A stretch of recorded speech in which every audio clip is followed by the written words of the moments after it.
The morning of March 15, 2024, greeted the Ohio State Penitentiary with its usual gray haze. Maurice Collins sat on the edge of his bunk, holding a small plastic bag containing all his possessions. 8 years, 2 months, and 17 days.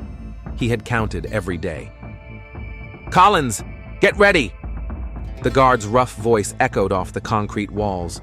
Maurice stood up, straightened his thin prison shirt, and headed for the cell door. His cellmate, a young guy named Jason, pretended to be asleep, but Maurice knew he was awake. It was always like this when someone was released. The others pretended not to care, but inside they were consumed by envy and hope. In the administration building, Maurice received his civilian clothes. The jeans and shirt his wife had sent him a week ago hung loosely on him. He had lost almost 20 pounds during his years in prison. In his shirt pocket was a letter from Susan, received 3 days ago. "Dear Maurice, I'll wait for you at the east exit. We'll start all over again. I believe in us. Your Susan." The release procedure took 2 hours. Documents, signatures, parole instructions. Officer Jenkins, an elderly man with a gray mustache, monotonously read out the conditions. "Mandatory meetings with your probation officer every week. No leaving Butler County without permission. No contact with known criminals. Employment within 30 days. Maurice nodded, but his thoughts were far away. He thought about Susan, about how she had changed over the years. Her latest photos showed a woman with tired eyes and gray streaks in her brown hair. 38 years old, but looking 45. Prison had aged more than just him. Finally, the massive metal gates of the prison creaked open. Maurice took his first step to freedom in 8 years. The March air seemed unusually fresh and cold to him. He looked around, searching for the familiar figure of his wife. Susan was standing next to the old 2010 Honda Civic they had bought a year before his arrest. The car looked worn out. There was a dent in the fender, and the paint on the hood was faded. Susan herself seemed even more fragile than in the photos. She was dressed in a simple black coat and held a small bouquet of flowers in her hands. Their meeting was awkward. Maurice approached her slowly, unsure whether to hug or kiss her. 8 years is a long time between two people. Susan was the first to reach out, and they hugged. He could feel her trembling. "Welcome home," she whispered in his ear. Her voice sounded strained, as if she had rehearsed those words. The drive to Riverside took an hour and a half. They drove mostly in silence, occasionally exchanging short phrases. Susan talked about her job. She was still working as an accountant at Midwest Accounting Solutions, the same firm she had worked for 8 years ago.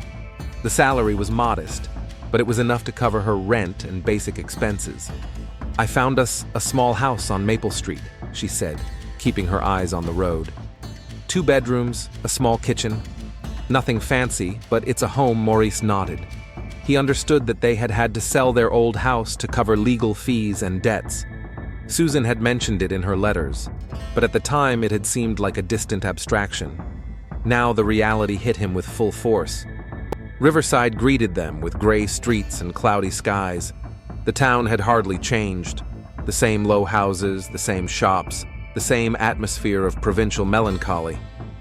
Maurice recognized familiar places: the Red Oak Bar, where he used to meet with friends, the Home Plus hardware store, where he bought materials for work, St. Patrick's Church, where he and Susan were married 15 years ago. The house on Maple Street turned out to be a modest 1-story building with peeling paint and a small, overgrown garden. Maurice got out of the car and looked around. The neighboring houses looked better maintained, which made him feel uncomfortable. "I know it's not what we're used to," Susan said, noticing his gaze, "but it's temporary. When you find a job..." "It's okay," Maurice interrupted her. "Really. This is home inside." The house was furnished with simple, second-hand furniture. Maurice recognized some things from their old house: a lamp with a fabric shade that Susan had bought at a sale, a coffee table he had made himself out of oak. The rest was unfamiliar and cheap. The bedroom was small, with a narrow double bed, and an old chest of drawers. Their wedding photo hung on the wall, the only reminder of better times. Maurice stared at the young faces in the picture for a long time. He was 25 then, Susan was 23. They looked so happy and confident about the future. Their first dinner at home was spent in tense silence. Susan had made roast chicken and potatoes his favorite dish. But the taste seemed strange to Maurice, as if he had forgotten what real home cooking should taste like. In prison, the food was bland and monotonous, but familiar. It was like relearning a familiar language. "Tomorrow I'll start looking for a job," Maurice said, cutting up the chicken. "Maybe you should rest a little first." "Adjust?" "No, I want to get everything sorted out as soon as possible. Do we have any debts?" Susan hesitated before answering. "A little. Credit cards. I tried, but one salary." "How much?" "About 8,000. Maurice felt a heaviness in his stomach. $8,000 was a huge amount for a family with only one income. He understood that Susan was doing everything she could, but the numbers spoke for themselves. In the evening, they watched TV, sitting at opposite ends of the old sofa. Susan flipped through the channels, stopping at the news, sitcoms, commercials. Maurice watched her surreptitiously. She seemed nervous, constantly fixing her hair, biting her lip. There was an invisible wall between them, one that 8 years of separation had slowly but surely erected. "I had a lot of time to think in prison," Maurice finally said. Susan looked at him, putting down the remote. "About what?" "About us. About what I did.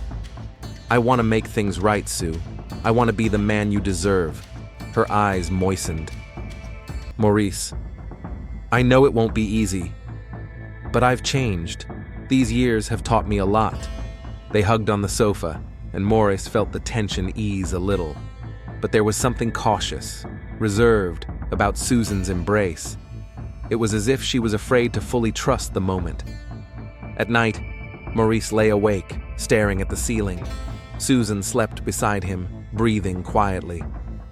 Her presence should have been reassuring, but instead, he felt uneasy. In prison, he had a clear routine, predictable days. Here, everything was uncertain and frightening. He thought about what he had hidden from Susan in his letters, about the things he had to do to survive behind bars, about the choices that seemed the only ones possible at the time, but now burned his conscience. Some secrets were better taken to the grave. Maurice woke up early in the morning, out of habit. In prison, they got up at 6. Susan was still asleep. He got up quietly and went out onto the porch with a cup of instant coffee. It was a fresh and foggy March morning. The neighbor across the street, an elderly man in overalls, was watering his lawn. Noticing Maurice, he waved and came over to the fence. "Are you the new tenants?" he asked amiably. "Yes, we just moved in yesterday. Maurice Collins, Bob Patterson. Welcome to the neighborhood. It's a quiet place with good people."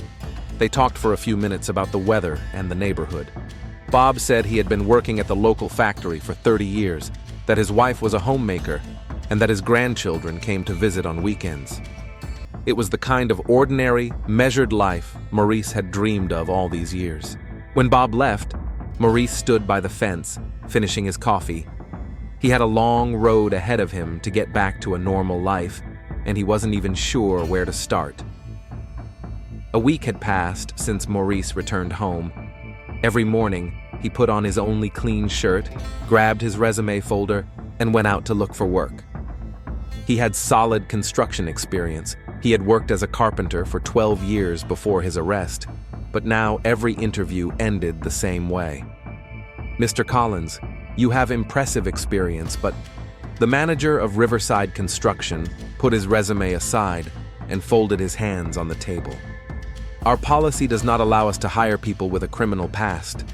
Insurance, you understand." Maurice nodded, accustomed to such rejections. This was already the 7th company in a week. He stood up, shook the manager's hand, and left the office. It was drizzling outside, so he took shelter under the awning of the nearest store. pulling a crumpled list of potential employers out of his pocket. Half of the names had already been crossed out. A familiar pickup truck pulled up nearby, and Danny Morgan, his former construction colleague, leaned out of the cab. Maurice hadn't seen him in 8 years. "Maurice!" "Hell, buddy." Danny turned off the engine and got out of the car. "Heard you were back. How are you?" "Looking for work," Maurice replied, hiding the list. "Not much luck so far." Danny scratched his beard and looked around. "Listen, I have a small crew. We do small jobs. Roofs, fences, repairs. We pay cash, no questions asked. Interested?" It was the first offer he had received in a week. Maurice felt relieved. "Very interested. When can I start?" "Tomorrow morning. Meet me at 7 at the old warehouse on Industrial Road. And Maurice," Danny lowered his voice, "I don't care about your past. You've always been a good worker." That evening, Maurice returned home in high spirits. Susan was in the kitchen, preparing dinner. The smell of fried onions and peppers filled the house. "I found a job," he announced, hanging his jacket on a hook. Susan turned around, a smile appearing on her face, the first genuine one all week. "Really? Where?" "Danny Morgan's. Remember him? We worked together on that project in Oakwood." "Of course I remember." "That's wonderful, Maurice. I'm so happy for you." They hugged, and Maurice felt the tension of the last few days begin to melt away. Maybe everything would work out after all. At dinner, Susan talked about her day at the office. Her colleague Linda had asked about Maurice and offered to help him find a job. The local community was small, and the news of his release had spread quickly. "She's a kind woman," Susan said. "She offered to give your contact information to her brother-in-law. He's a landscape designer." "Thank you, but I think things will work out with Danny." After dinner, Maurice took a shower while Susan cleaned up the kitchen. She noticed something rustling in his jacket pocket. She pulled out an envelope and saw that it was addressed to Maurice and had already been opened. The return address was an Ohio State prison. Susan hesitated for a second, then took out the letter. The handwriting was uneven, as if the writer was nervous. "Maurice, you dirty rat. You think you can just walk away and forget what you did? Jimmy got another 5 years because of your testimony. His mother died while he was in prison. We haven't forgotten. We'll find you. RT." Susan reread the letter twice, not understanding its meaning. What testimony? What was he talking about? Maurice had never mentioned testifying against anyone. She quickly put the letter back in her jacket and continued washing the dishes, but her hands were shaking. The sound of the running shower seemed deafening in the silence of the house. When Maurice came out of the bathroom, Susan was already lying in bed, pretending to be asleep. He lay down next to her, and she could feel the tension in his body. An hour later, she realized that he wasn't asleep either, but was pretending to be. The next morning, Maurice left for work early. Susan stayed home. It was her day off. She sat at the kitchen table for a long time with a cup of coffee, thinking about the letter. Finally, she made up her mind, took out her laptop, and started searching the internet. Morris Collins' Ohio prison testimony. The first results were about his conviction 8 years ago. Then she tried other combinations of words and stumbled upon the archives of the local newspaper, the Riverside Daily. An article from 4 years ago caught her attention. Riverside inmate helps uncover prison drug ring. Maurice Collins, 36, serving time for robbery, provided information that led to the arrest of 5 inmates for drug trafficking inside an Ohio state prison. According to sources in the correctional department, Collins's testimony helped seize a large shipment of contraband fentanyl and heroin. Susan read on, feeling the world crumble around her. The article mentioned the names of those arrested: James Jimmy Carter, Rick Thompson, Michael West, and others. All received additional sentences. Jimmy Carter got 5 years. She found several more articles mentioning that Maurice had received a reduced sentence for cooperating with the administration. Instead of 12 years, he served 8. By the evening, when Maurice returned from work, Susan had already made up her mind. She met him at the door with printouts of the articles in her hands. "I need an explanation," she said, handing him the papers. Maurice glanced at the headlines and turned pale. "Sue, I can explain everything." "Explain. Explain why you never told me you became a snitch in prison." "Don't call me that." "What should I call you?" "You turned in your cellmates to get your sentence reduced. Because of you, people got extra years in prison." Maurice walked into the living room and sank down on the sofa. "You don't understand what hell it was like in there. Every day was a struggle for survival. Those guys weren't innocent victims. Jimmy Carter lost his mother while he was serving those extra 5 years." "How do you know that?" Susan showed him the letter. "This came for you yesterday. Who is RT?" Maurice recognized the handwriting immediately. Rick Thompson, one of the guys he turned in 4 years ago. A chill ran down his spine. Rick Thompson, he was one of the drug ringleaders. And he's free? Apparently, yes. Susan sat down in the chair opposite him, folding her arms across her chest. "Maurice, all these years I thought I was waiting for a hero. A man who made a mistake, paid for it, and changed. But it turns out I was waiting for a traitor." "Sue, please hear me out. Prison has different rules. Either you become a victim, or you survive at any cost." "At any cost? What about honor? Dignity?" "Honor doesn't help when someone wants to kill you every day." Maurice raised his voice. "You have no idea what goes on there. Rick and his gang controlled the entire block. They made life hell for anyone who didn't play by their rules." "So you decided to join the administration against them?" "I decided to survive and come home to you." Silence hung between them. Susan looked at her husband, trying to recognize the man she had married, but she saw only a stranger. "How many people suffered because of your testimony?" she asked quietly. 5 got additional sentences. "But Sue, they were criminals. So were you." Maurice stood up and walked to the window. It was dark outside, and the windows of the neighboring houses were lit with warm light. Ordinary families were having ordinary evenings. "I thought you would understand," he said without turning around. "I did it for us. To come home sooner, you did it for yourself. Maybe, but the result is the same. I'm home." Susan got up and headed for the bedroom. "I can't talk to you right now. I need time to think." The next morning, Maurice left for work, and Susan didn't see him out the door. He worked on autopilot all day, hammering nails and lifting beams, but his thoughts were at home. Danny noticed his distraction. "Problems at home?" he asked during their lunch break. "You could say that. Want to talk about it?" Maurice shook his head. "How do you explain to someone that your wife has found out the truth about who you became in prison? That she sees you as a traitor?" Their dinner that evening was silent. Susan made pasta with tomato sauce, a simple dish that didn't require long hours at the stove. She clearly avoided being in the same room with him any longer than necessary. "Linda called me from work," she finally said. "She asked how I was doing." I didn't know what to say. "What do you mean?" "I don't know if I should tell people the truth about who you really are." Maurice put down his fork. "Who am I really, Sue?" "I don't know anymore." After dinner, the mail arrived. Among the bills and advertising flyers was another envelope with no return address.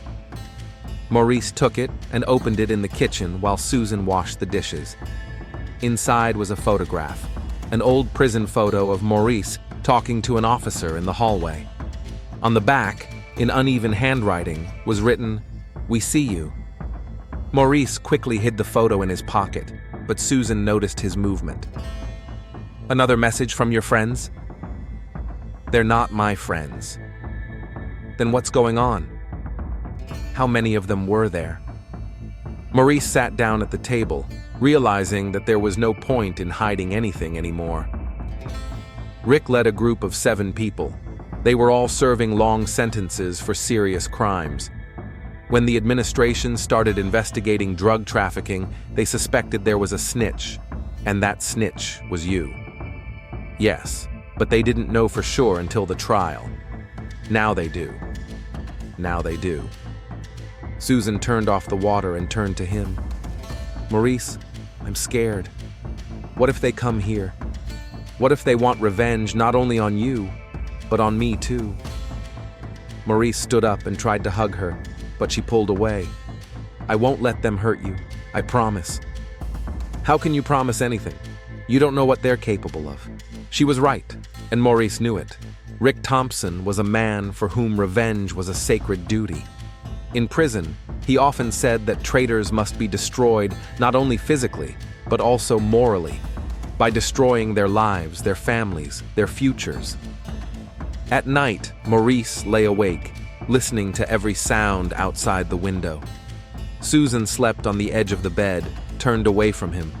A chasm had formed between them, which grew wider with every passing hour.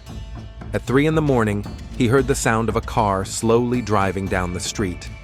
The car stopped near their house, the engine idling for a few minutes, then drove away. Maurice went to the window, but the street was empty. In the morning, he found a note under the windshield wiper of his car. See you soon, rat. At work, Morris went through the motions, but Danny noticed his state again. Listen, buddy, if you're in serious trouble, maybe you should go to the police. Maurice shook his head. The police won't help. This is personal. Then maybe you should leave town for a while. That thought had been on Maurice's mind all week. He and Susan could move to another state and start a new life under different names. But that would require money, which they didn't have. More importantly, Susan would have to be willing to fight for their marriage. That evening, Maurice came home to find Susan sitting at the kitchen table with papers spread out in front of her. What's this? He asked. I'm looking at our finances. How much we owe, how much we earn, how much we spend. And what conclusion have you come to? Susan looked up. The conclusion that we need to make some serious decisions about our future. The tone of her voice told Maurice more than her words. She had already made up her mind. All that remained was to wait for her to find the strength to voice it. Monday began with another threat. Maurice found a note tucked under the front door. Your wife is pretty. It would be a shame if something happened to her. The handwriting was the same, uneven, vicious. Rick Thompson clearly had no intention of leaving him alone. Maurice hid the note before Susan woke up. She was already on the edge, and new threats could break her completely. They sat in tense silence at breakfast. Susan drank her coffee and scrolled through the news on her phone, avoiding his gaze. Sue, we need to talk, Maurice finally said. About what? She didn't look up from her screen. About us. About what's going on between us. Nothing is happening. It's already happened. The coldness in her voice pierced him like a knife. In the 2 weeks since his return, Susan had gone from being a loving wife to a stranger. Every day, the gap between them grew wider. Maurice could hardly concentrate at work. Danny noticed that he had made 2 mistakes with the board sizes, which could have been costly. Maurice, what's wrong? You've been working like a zombie for a week. Sorry, just some problems at home. Want to leave early today? Maybe talk to your wife and figure things out? Maurice smiled bitterly. If only it were that simple. I don't think talking will help. Look, I know it's none of my business, but maybe you should see a family therapist. My sister worked with one after her divorce. She says it helped a lot. Divorce. The word had been hanging in the air between him and Susan for a week, but neither of them dared to say it. Maurice knew she was thinking about it. He saw how she was studying their finances, how she was avoiding any plans for the future. That evening, Maurice came home earlier than usual and saw an unfamiliar car in the driveway, a white sedan with Ohio license plates. His heart sank with fear. Had Rick found their house? As he entered, he heard women's voices coming from the living room. Susan was sitting on the sofa across from an elegant woman in a business suit. There were some documents on the coffee table. "Maurice, this is Lisa Patrick," Susan said, standing up. "A family lawyer." Maurice felt the ground slip away from under his feet. "A lawyer?" Lisa Patrick stood up and held out her hand to him. She was a woman in her early 30s with short dark hair and attentive brown eyes. Her handshake was firm and professional. "Mr. Collins, it's nice to meet you. Your wife has come to me for advice. On what matter?" Maurice looked at Susan, though the answer was obvious. "Maurice, please sit down," Susan said. "I need to tell you something." He remained standing. "Go ahead." "I want a divorce." The words hung in the air. Maurice had been expecting them, but they still hit him like a physical blow. He sank into a chair, feeling weak at the knees. "Sue, the decision has been made, Maurice. I can't do this anymore. I can't live with a man I don't know. I can't trust someone who hid the truth from me for 8 years. Lisa Patrick remained tactfully silent, watching the scene unfold. She was obviously used to such moments in her practice. "What about our vows?" Maurice asked quietly. "We promised to be together in sickness and in health." "You broke those vows first when you lied to me about who you became in prison." "I didn't lie. I just didn't tell you. It's the same thing." Maurice looked at the papers on the table. "What's that?" Lisa Patrick picked up one of the papers. "Preliminary divorce papers. Since you don't have any minor children or joint property, the process should be relatively simple." "There is no joint property because it had to be sold to pay my lawyers," Maurice said bitterly. "Maurice, I don't want to make this any more painful than it has to be." Susan looked him in the eye for the first time in a week. "But I can't pretend everything is fine anymore. Give me a chance. One chance to make it right. You've had 8 years of chances. You could have told the truth in every letter." Maurice stood up and walked to the window. It was getting dark outside. The windows of the neighboring houses were lit up. Ordinary families were spending ordinary evenings, and his world was falling apart before his eyes. "May I ask what specifically bothers you about your husband's behavior?" Lisa Patrick asked cautiously. Susan told her about the letters, the threats, and how Morris had hidden his cooperation with the prison administration. The lawyer listened attentively, occasionally taking notes. "Mr. Collins, are these threats directed specifically at you, or do they also affect your wife?" Maurice turned away from the window. "Mostly against me. But today they mentioned Sue. Have you contacted the police?" "No. These people can't be dealt with through the police." "What do you mean?" Maurice fell silent. How could he explain to a lawyer from respectable society that Rick Thompson was one of the most dangerous people in prison, that he controlled the drug trade and had connections both inside and outside the prison, that for people like him, murder was just a way of solving problems? One of them, Rick Thompson, got an additional 7 years because of my testimony. He was released a month ago, and now he's threatening you? Yes. Lisa Patrick exchanged glances with Susan. "Mrs. Collins, in a situation like this, divorce may not only be an emotional decision, but also a matter of safety." "That's another reason," said Susan. "I don't want to be a target because of what my husband did." Maurice felt the last threads connecting him to normal life being torn away one by one. First, society rejected him, now his own wife. "How long will the divorce take?" he asked. "In Ohio, the minimum waiting period is 30 days from the date of filing. Given the simplicity of your case, everything can be completed in a month and a half to 2 months. What about in the meantime? Do we continue to live together?" Susan shook her head. "I've already found an apartment. A small one, close to work. I'm moving on." Wednesday? That's the day after tomorrow. The sooner, the better for everyone." After the lawyer left, they were alone. The silence between them was deafening. Maurice sat in a chair, staring at the floor, while Susan put the documents away in a folder. 8 years, he finally said.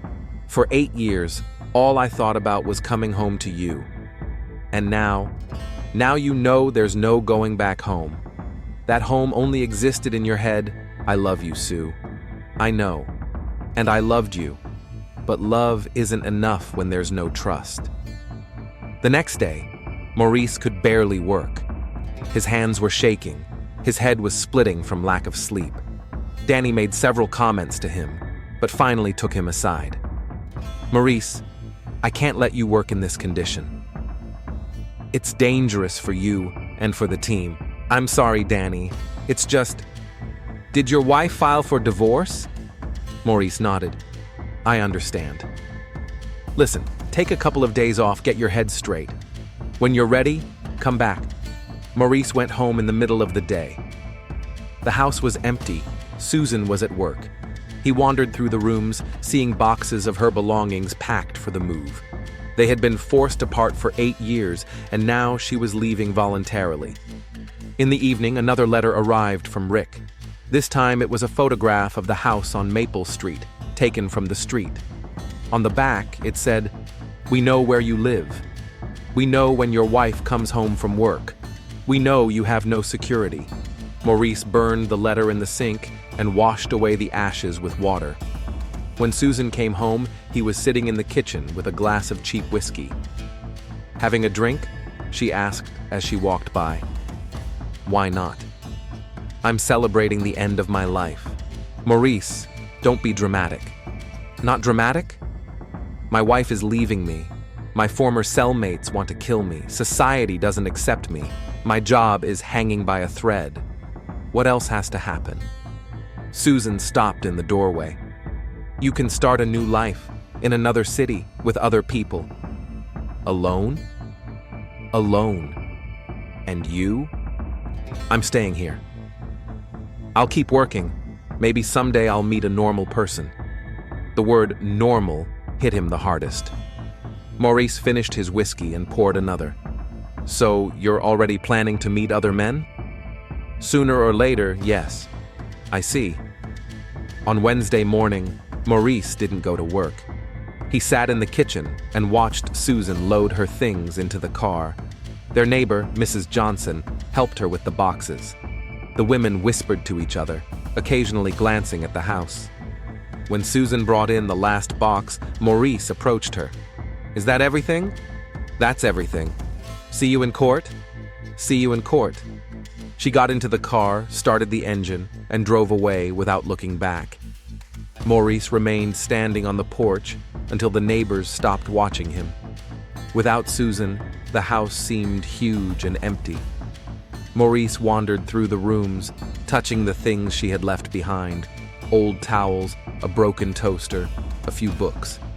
She had taken everything of value with her. By evening, he had drunk almost the entire bottle of whiskey. The alcohol dulled the pain, but it didn't take it away completely. He thought about the last 8 years, about Susan's letters full of love and hope, how she waited for him, saved money for his phone calls, came to visit him in prison every month. And now it all turned out to be in vain. At 10 o'clock in the evening, the doorbell rang. Maurice staggered to open it, thinking it was Susan who had changed her mind and come back. But standing on the doorstep was an unfamiliar man of about 35, stocky, with tattoos on his arms. "Maurice Collins?" "Yes. Rick asked me to say hello." The man punched Maurice in the stomach. Maurice doubled over, trying to catch his breath. The attacker calmly took a folding knife out of his pocket. "Rick said this is just a warning. Next time won't be so easy." He cut Maurice's cheek shallowly, leaving a thin line of blood. "Tell your wife she's doing the right thing by leaving you. Snitches bring misfortune to everyone around them."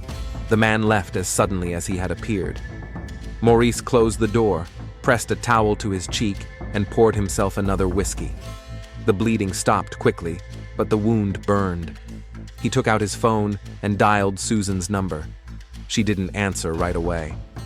"What do you want, Maurice?" "They were here. Rick's people." "What? When?" "Just now. One of them hit me and cut my face." A long pause. Are you going to call the police? What's the point?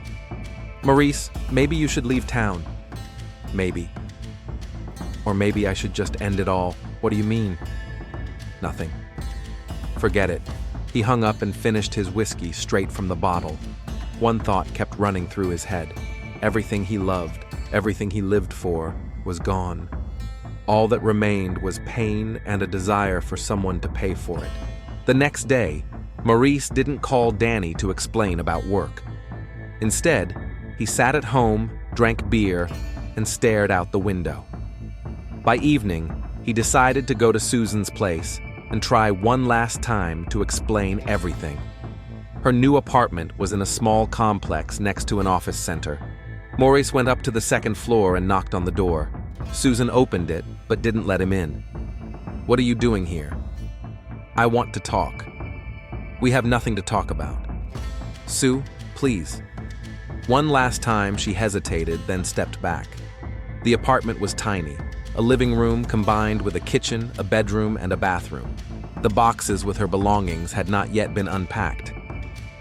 What happened to your face? She asked, noticing the cut. I told you. Rick's people. Morris, you should go to the police. The police won't help against people like that. Then leave. Start a new life somewhere far away. What about us? There is no us anymore. Maurice sat down on the edge of the sofa. I understand that I betrayed your trust. I understand that I should have told you the truth earlier. But Sue, I did it for us, so that I could come home.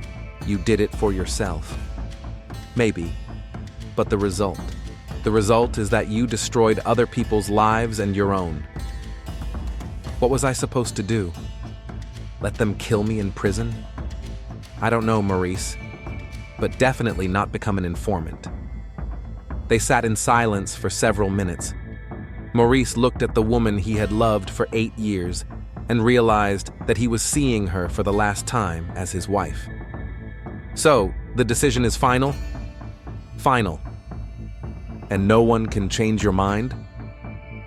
No one. Maurice stood up. Then all I can do is wish you happiness. Maurice? What? Take care of yourself. He left the apartment, feeling something break inside him for good. As he descended the stairs, he thought about how the life he knew was over. All that remained was pain, humiliation, and the desire for someone to pay for destroying his dreams. 3 days had passed since his last conversation with Susan. Maurice had hardly left the house, eating canned food and drinking cheap beer. Danny had called twice, but Maurice hadn't answered. His whole world had shrunk to the walls of the empty house on Maple Street, where every object reminded him of his ruined life. On Friday evening, as Maurice sat in the kitchen with another bottle, the phone rang. Susan's number appeared on the screen. His heart beat faster. Maybe she had changed her mind. Hello? Maurice, I need to pick something up from the house. What exactly? Documents. Marriage certificate, insurance policies, tax returns. Lisa said they're needed for the divorce. When do you want to come? Right now. If you don't mind, Maurice looked at himself in the refrigerator mirror. 3 days of stubble, a wrinkled t-shirt, a battered face with a healing cut. But it didn't matter. Sure, come on over. Susan arrived half an hour later. Morris watched from the window as she parked, hesitating before getting out of the car. She was dressed in a strict black suit, probably straight from work. She looked tired but determined. Hi, she said as she entered the house. It smells like beer. Sorry, I wasn't expecting guests. Susan went into the bedroom where their documents used to be kept. Maurice followed her, watching her rummage through the bottom drawer of the dresser. Her movements were quick and efficient. She wanted to get it over with as soon as possible. Found it, she said, pulling out a folder with documents. That's all I need. Sue, wait. She stopped in the bedroom doorway. What? Do you really want to end this?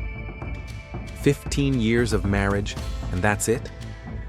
Maurice, we've already discussed this. No, we haven't. You made your decision, and I had to accept it. What is there to discuss? You lied to me for 8 years. I was trying to protect you. From what? From the truth? Morris felt the alcohol and despair mixing in his head into an explosive mixture. From knowing what I had to become in order to survive. A traitor. A survivor. Susan headed for the door, but Maurice blocked her way. Where are you going? Home. To my apartment. This is your home. We built it together. We lost that home 8 years ago, and this, she glanced around the room, is just a place where you live. So we never had a home? We did. Until you destroyed it. Something clicked in Maurice's head. All those days of humiliation, threats, loneliness, and alcohol merged into a single point of rage. I ruined it? Who abandoned me when I needed it most? Who turned away when I needed support the most? I don't have to support a traitor. I'm your husband. Not anymore. Maurice grabbed her arm. Listen to me. I did what I had to do. In prison, there are only 2 options. Become a victim or survive. I chose survival so I could come back to you. Let go of me, Susan tried to break free, but his grip was strong. For 8 years, I thought only of you, of how to get home, how we would be together again. And you just throw all that away? Maurice, you're hurting me. But he didn't hear her.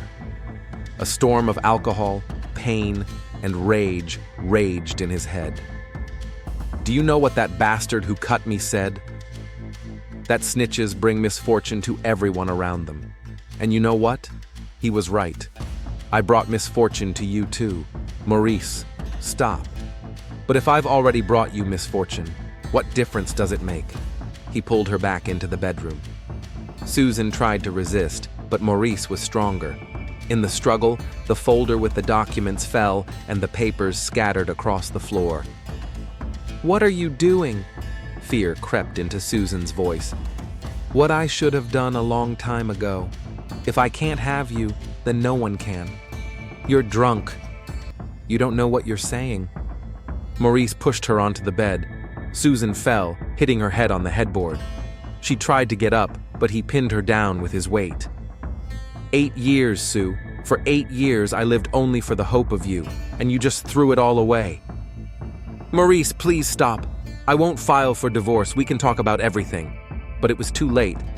In Maurice's eyes, she saw something she had never seen there before. A complete lack of humanity. Prison hadn't just changed him, it had killed something important inside him. It's too late now, Sue. Too late. His hands tightened around her throat. Susan tried to scream, but only wheezing sounds came out. She scratched his face and punched him, but Maurice didn't seem to feel the pain. The whole world narrowed to a single point. He wanted to stop the pain that was gnawing at him from within, and the only way to do that was right here, under his hands. The struggle lasted minutes that felt like hours. Gradually, Susan's resistance weakened. Her hands stopped hitting him and fell limply. Her eyes closed. When it was over, Morris let her go and sat down on the edge of the bed. Susan lay motionless, her head turned unnaturally to one side. The bruises on her neck were already beginning to darken. Reality dawned on him gradually. First came sobering up, then the realization of what had happened, then panic.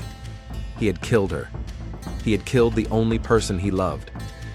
Maurice stood up and began pacing the room. He had to think, to plan. In prison, he had learned to act quickly in critical situations, and those skills kicked in automatically. First, he checked her pulse. There was no doubt about it. Susan was dead. Her eyes stared blankly at the ceiling. Morris gently closed her eyelids. Susan's car was parked in the driveway. If any of the neighbors noticed that she had arrived and then not left, it would raise questions. He had to come up with something. Maurice went outside and looked around. The neighboring houses were dark. People were having dinner or watching TV. He started Susan's car and drove it around the corner to a neighboring street where it wouldn't be noticed. Returning home, he began to cover his tracks. Documents on the floor, Susan's fingerprints on door handles and furniture. In the bathroom, He found cleaning supplies and began to wipe down all the surfaces she might have touched. The most difficult part was the body. Morris knew he couldn't leave it in the house. Sooner or later, someone would raise the alarm. But taking it away was risky. Too many things could go wrong. He wrapped Susan in a sheet and carried her to the basement. There, behind the old stove, was a place where she wouldn't be found right away. That would give him time to think of a more permanent solution. By midnight, Maurice had finished cleaning up. The house looked as if Susan had never been there. He took a shower, changed his clothes, and sat down in the kitchen with a cup of coffee, trying to calm down.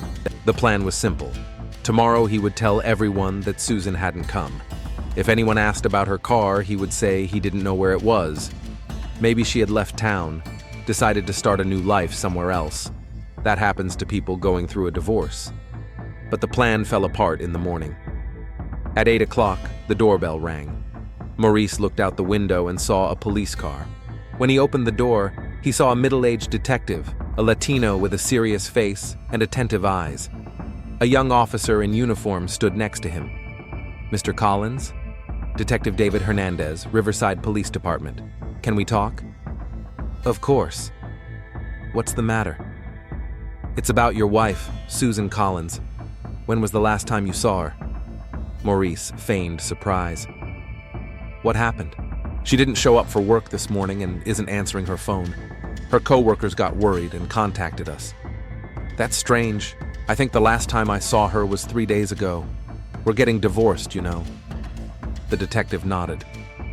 "Yes, we're aware of that. Can we come in?" Maurice stepped aside, letting the police officers into the house.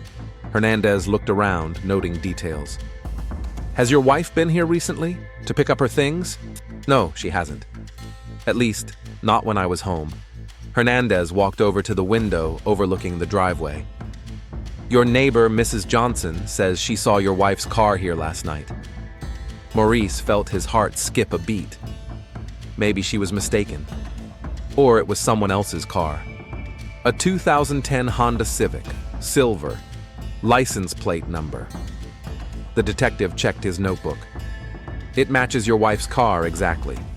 I don't know what to say. Maybe she came by when I wasn't home." "Where were you last night?" "Here, watching TV, drinking beer." "Can anyone confirm that?" "No, I was alone." Hernandez exchanged glances with the officer. "Mr. Collins, do you mind if we look around? Do you have a warrant?" "Not yet." "But if you have nothing to hide..." Maurice hesitated. Refusal would look suspicious, but consent was risky. He hoped he had removed all traces. "Of course. Look around." The detective started in the living room, carefully examining every corner. The young officer went to the kitchen. Maurice followed them, trying to look calm. "Mr. Collins, have you cleaned recently?" Hernandez asked, noticing the strong smell of cleaning products. "Yes, last night. I had nothing else to do." "I see."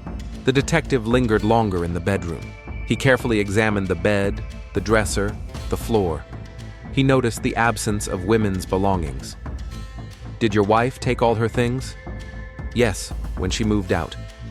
Hernandez crouched down next to the bed and picked something up from the floor. A small gold earring. "Does this belong to your wife?"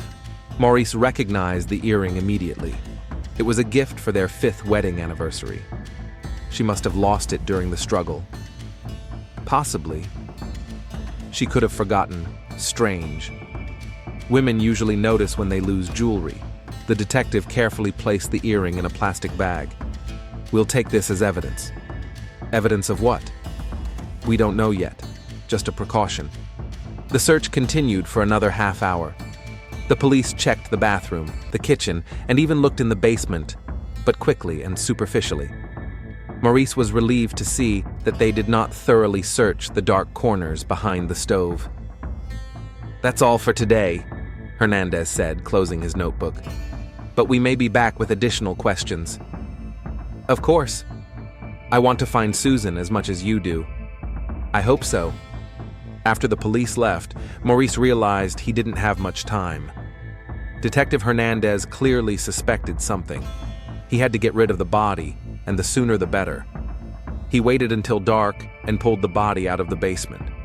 Wrapped in a sheet, Susan seemed lighter than when she was alive.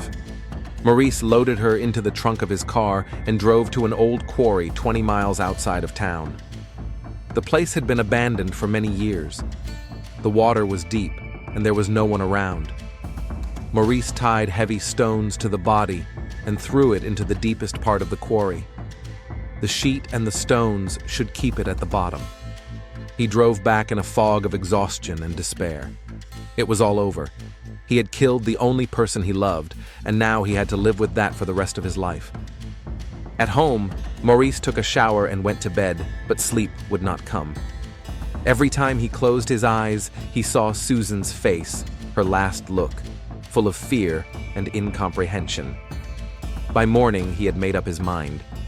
If Detective Hernandez continued to dig, it would be best to point to another suspect, someone who had a motive to kill Susan, and Maurice knew the perfect candidate. Detective David Hernandez sat in his office, studying the case file on the disappearance of Susan Collins. It had been 3 days since he first visited the house on Maple Street, and every new detail pointed to the woman's husband being a liar. "What do we have?" Sergeant Mills asked, entering the office with a folder. A husband who claims he hasn't seen his wife in 3 days, even though a neighbor clearly saw her car at the house on Friday night. A house that smells more like bleach than a hospital ward. And this? Hernandez held up a plastic bag containing an earring. What did the analysis show? Gold, 14 carats. Microscopic traces of blood were found on the clasp. The blood type matches Susan Collins' medical records. Mills whistled. "Is that enough for a search warrant?" "More than enough. But first, I want to talk to the husband again. Let's see if his story changes." Hernandez knew Maurice Collins was hiding something important. 20 years on the force had taught him to recognize lies, and the ex-con was a professional liar, but not a perfect one.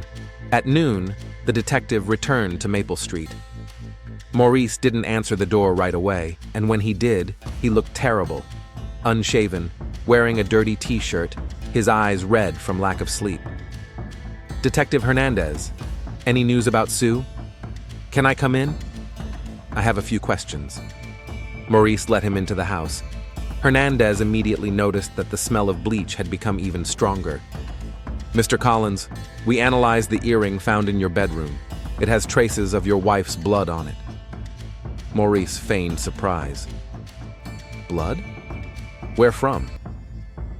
"That's what I wanted to ask you. When could your wife have injured herself in the bedroom?" "I don't know. Maybe when she was packing for the move? Or earlier when she was still living here." "The analysis shows that the blood is fresh. No more than a week old." Maurice felt the ground slipping away from under his feet. "I don't understand what you're talking about." Hernandez took out his notebook. "Let's go over the timeline again. When was the last time you saw your wife?" "I told you, 3 days ago."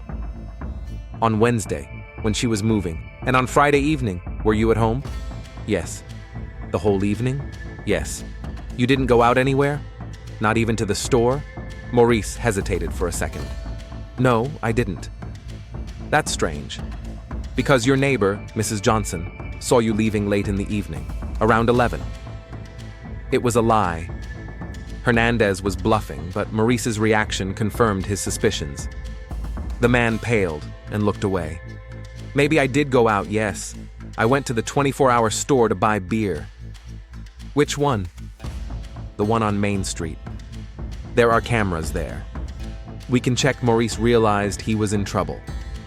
"Look, detective, I don't remember every little thing. The last few days have been difficult for me." "I understand. Divorce is a difficult ordeal." "Exactly." Hernandez stood up and walked over to the window. "Mr. Collins, what do you know about Rick Thompson?" The question caught Maurice off guard. "Rick? What does he have to do with this?" "We checked your background. We found out about your testimony in prison, about the people who got additional sentences. Thompson was released a month ago." Maurice felt a glimmer of hope. Maybe he could steer the suspicion in the right direction. Rick threatened me, and Sue too. He sent letters. His people attacked me. Tell me more. Maurice told him about the letters, about the attack near his house, and showed him the healing cut on his cheek. Hernandez listened attentively, taking notes. Do you have those letters? I burned them. I didn't want Sue to see them and worry. I see.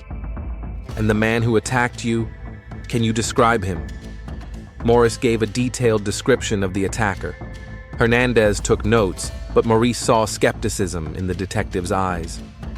Mr. Collins, if Thompson really threatened you and your wife, why didn't you go to the police? You know how it works. The police can't provide round-the-clock security, and these people won't stop. And you think Thompson could have kidnapped your wife? Maybe. It would be his style, to hit where it hurts the most. Hernandez closed his notebook. We'll check that out. In the meantime, please don't leave town. After the detective left, Maurice felt a momentary sense of relief. Maybe the plan with Rick would work, but the relief didn't last long. The next day, there was another knock at the door. This time, there were two of them, Detective Hernandez and a woman in a business suit. Mr. Collins, this is District Attorney Jessica Wright. We have a search warrant. The document looked official and intimidating. Maurice let them into the house, feeling the walls closing in around him. On what grounds? He asked. Suspicion of involvement in the disappearance of Susan Collins, replied the prosecutor. The search was thorough. A team of forensic scientists combed every inch of the house with special equipment. In the bedroom, they found microscopic bloodstains on the wall near the bed that Maurice had missed when cleaning. But the main discovery awaited them in the basement. One of the technicians noticed disturbed earth behind an old stove. When they started digging, they found traces of blood on the concrete floor. Mr. Collins, Hernandez called out, can you explain where the blood in the basement came from? Maurice went downstairs and saw reddish stains on the floor. His heart skipped a beat. He thought he had removed all traces. I don't know. Maybe I cut myself when I came down here for tools. That's a lot of blood for a small cut. The forensic scientist took samples for analysis. Maurice knew that the test would show a match with Susan's blood. By the evening of the same day, the results were ready.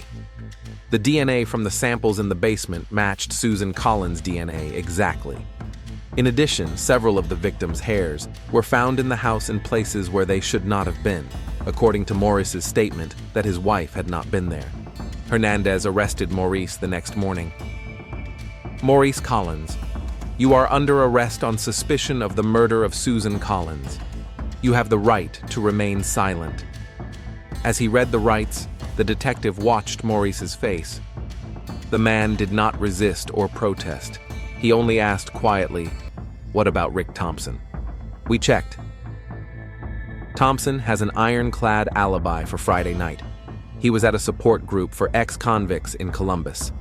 20 witnesses. Maurice had been sitting in the interrogation room at the station for 3 hours. Hernandez entered with a thick folder and sat down across from him. Would you like to tell us what happened on Friday night? Nothing happened. Maurice, we have your wife's blood in your house. We have a witness who saw her car. We have your lie about your alibi. The game is over. Maurice remained silent. You know what surprises me the most? The detective continued. You waited 8 years to see your wife. And when she decided to leave, you killed her. Why? A long pause. Finally, Maurice spoke. You don't understand. 8 years in prison. Every day, all I thought about was getting back to her.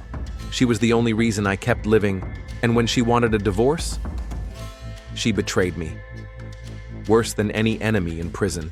At least enemies are honest about hating you. But she made me believe she loved me, and then she threw me away like trash. So you killed her? Maurice closed his eyes.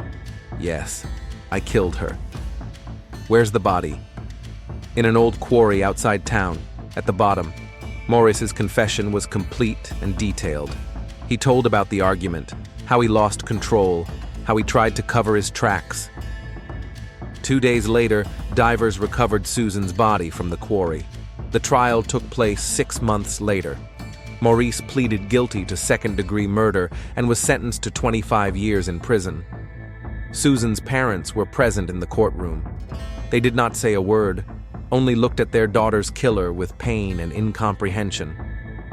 Lisa Patrick, Susan's lawyer, gave an interview to a local newspaper. "This is a tragedy for everyone. A man who couldn't handle rejection destroyed 2 lives, his victims and his own." Rick Thompson, upon learning of what had happened, told reporters, "I hated Maurice for what he did in prison, but I would never have touched an innocent woman. He had no honor, even among traitors." Detective Hernandez, reflecting on the case years later, said, "The saddest thing is that Susan Collins was trying to do the right thing. She learned the truth about her husband and decided to start a new life. She paid for that with her own life." Maurice is serving his sentence in the same Ohio prison where he spent his first 8 years. Now he knows he will never be released. Ironically, prison has become his home forever, the very place he so desperately wanted to escape from. The house on Maple Street stands empty. Neighbors avoid it, and children make up scary stories about the ghost of the murdered woman. Bob Patterson, who once greeted Maurice warmly, now says, "We thought he was just an ex-con trying to start a new life." It turns out he was a murderer. The story of Maurice and Susan Collins is a sad reminder that prison does not always change people for the better, and that sometimes the price of betrayal, both real and imagined, is too high for everyone.